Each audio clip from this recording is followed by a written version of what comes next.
Friends, welcome to my YouTube channel. Anupama upcoming episode की update आपके लिए लेकर आई हूँ। वीडियो शुरू करने से पहले मेरी आप लोगों से एक छोटी सी रिक्वेस्ट है, प्लीज वीडियो को हाइप कर देना एंड चैनल को सब्सक्राइब कर देना। Thank you. अंश दिल से सबको आभार जताता है। वह सभी को धन्यवाद देता है कि उन्होंने प्रार्थना के साथ उसके रिश्ते को स्वीकार किया। लीला भावुक हो जाती है तो अंश उन्हें गले लगता है। अनुपमा मुस्कुराते हुए कहती है कि अंश बिल्कुल समर जैसा है। तभी परी, माही, सानी और राही दौड़कर अंश को गले लगा लेती हैं। राही और परी की तारीफ करती है तो अंश मजाक में कहता है कि रक्षाबंधन आने वाला है, इसीलिए तुम मुझे मस्का लगा रही हो। अनुपमा भगवान से प्रार्थना करती है कि इनका प्यार ऐसे ही बनाए रखना। लीला मेहंदी की रस्म शुरू करने के लिए कहती है। इसी बीच अनुपमा को अचानक किसी की मौजूदगी का एहसास होता है। अनुपमा जाती है और डंडे से उस आदमी को पीटने वाली होती है। तभी वह आदमी बताता है कि वह रिपोर्टर है और मीडिया के लिए फोटोज खींचने आया था। अनुपमा गुस्से में कहती है कि किसी के घर में ऐसे चुपके से फोटो लेना गलत है। वह उसे भगा देती है। अनुपमा सोच लेती है कि उसे गौतम से भी सावधान रहना होगा। दूसरी तरफ मोटी व पराग से कहती है कि बच्चे उनकी बातों के खिलाफ जा रहे हैं, क्योंकि उनके मना करने के बावजूद भी अब साहे हाउस चले गए। गौतम मौका पाकर उनको अनुपमा के खिलाफ भड़काने की कोशिश करता है। वह कहता है कि अनुपमा ने कोठारी परिवार की बेटी के चरित्र को बिगाड़ा है। तभी पराग गौतम पर गुस्सा करता है और कहता है कि आप हमारे घर की बहु बेटियों पर उंगली कैसे उठा रहे हैं? दोबारा ऐसा किया तो हाथ उखाड़कर फेंक दूंगा। गौतम डर जाता है। मोटिवा हैरान होती है। गौतम रोने का नाटक करते हुए वहां से चला जाता है। दूसरी तरफ अनुपमा प्रार्थना को बताती है कि उसे सिर्फ शगुन की मेहंदी लगेगी, क्योंकि गर्भवती महिला को मेहंदी नहीं लगाई जाती। लीला सबको डांस करने के लिए कहती है। इसके बाद अनुपमा डांस शुरू करती है। राही नाराज होती है तो प्रेम राही को लेकर जाता है और डांस करना शुरू करता है। इसके बाद सभी एक साथ झूमने लगते हैं। अनुपमा, राही, प्रेम, अंश और प्रार्थना साथ में डांस करते हैं। इसी बीच मनोहर जी आते हैं और सबको देखकर खुश होते हैं। अनुपमा और राही मनोहर जी का आशीर्वाद लेने जाती हैं और वे दोनों को आशीर्वाद देते हैं। इसी बीच सरिता को कॉल आता है और वह किसी से बात करने लगती है। डांस पूरा होता है। तभी प्रार्थना की मेहंदी खराब हो जाती है। प्रार्थना बेचैन हो जाती है और कहती है कि शादी की पहली रस्म में ही मेहंदी का खराब हो जाना तो अपशगुन है। अनुपमा प्रार्थना को शांत करती है और कहती है कि कुछ नहीं होगा। हथेली पर लगी मेहंदी इतनी गहरी भी नहीं रचती है कि उसके खराब होने से किस्मत भी खराब हो जाए। इसके बाद अनुपमा प्रार्थना की मेहंदी को ठीक करती है और कहती है कि बिगड़ी हुई चीजों को वापस सही करना ही गृहस्थी है। प्रार्थना खुश होती है और अनुपमा के गले लग जाती है। लीला सबको खाना खाने के लिए कहती है। दूसरी तरफ मोटिवा पराग से कहती है कि वह इस तरह दामाद का अपमान नहीं कर सकता। पराग कहता है कि अब वह हमारा दामाद नहीं है। मोटिवा कहती है कि वह अब भी हमारा बिजनेस संभाल रहा है। पराग कहते हैं कि गौतम को बिजनेस पर ध्यान देना चाहिए, ना कि उसके पर्सनल रिश्तों में दखल देना चाहिए। गौतम यह सब सुन रहा होता है। मोटिवा कहती है कि जमाई जी की वजह से ही आज हमारा बिजनेस इस मुकाम पर है। प्रार्थना को शादी के बाद अपनी गलती का एहसास होगा। वह कहती है कि प्रार्थना की दूसरी शादी नहीं चलेगी, जैसे अनुपमा की नहीं चली। गौतम खुश होता है। पराग कहता है कि लोग अपनी बेटी को खुश देखना चाहते हैं और आप प्रार्थना को बद्दुआ दे रही हो। मोटिवा कहती है कि एक दिन प्रार्थना वापस आकर जमाई जी से माफी मांगेगी। ये कहकर वह चली जाती है। गौतम खुश होता है और सोचता है कि मैं इस घर में और प्रार्थना की कुंडली में परमानेंट विराजमान हूँ।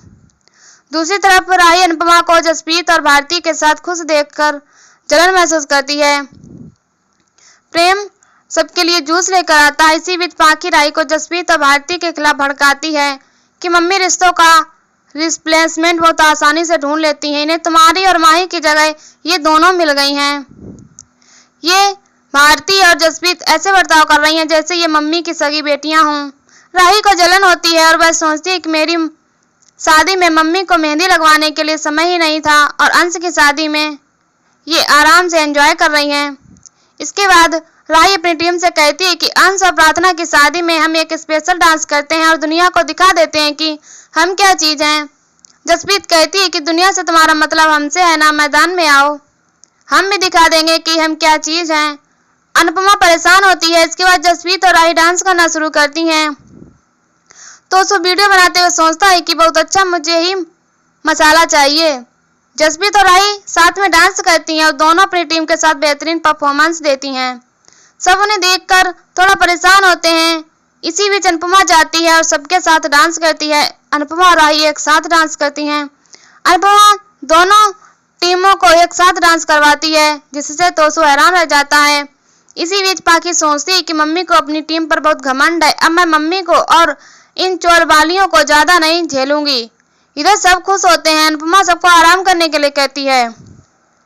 दूसरी तरफ तोसू सरिता को एक आदमी से बात करते हुए देखता है। वह उसे सामान दे रही होती है। तोसू उनकी वीडियो बना लेता है। तोसू हैरान होता है और जाने लगता है। तभी वह पाखी से टकराता है।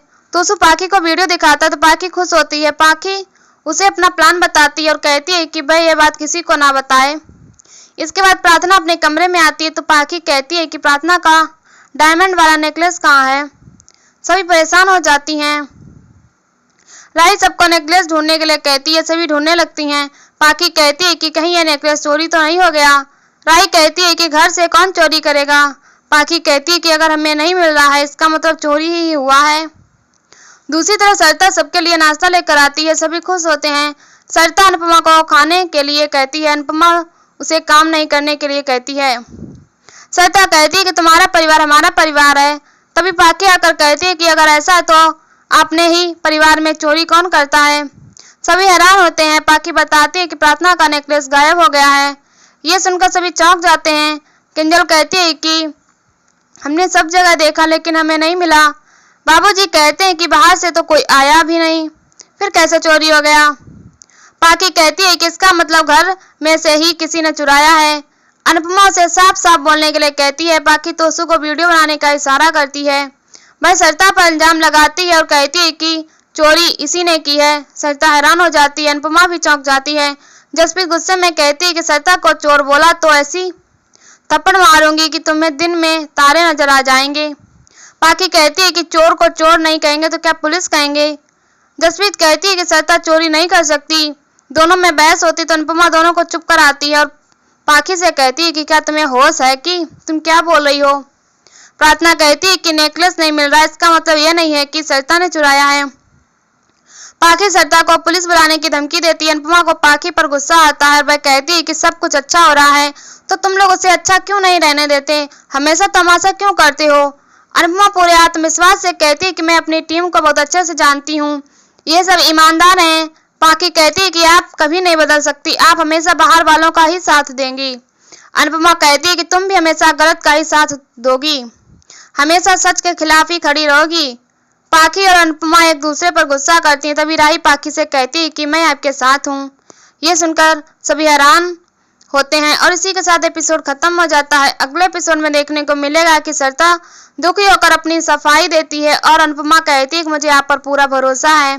पाखी अनुपमा को सरिता की वीडियो दिखाती है। राही कहती है कि जब ये बात बाहर जाएगी तो तुम सब डांस कंपटीशन से बाहर हो जाओगे। सरिता फोन करके उस आदमी को बुलाती है और पाखी उसका सामान चेक करती है और यहीं पर एपिसोड खत्म हो जाता है। ऐसी वीडियो देखने के लिए हमारे चैनल को सब्सक्राइब करें, वीडियो को हाइप करें और हमें कमेंट में बताओ वीडियो कैसी लगी। तब तक के लिए बाय बाय।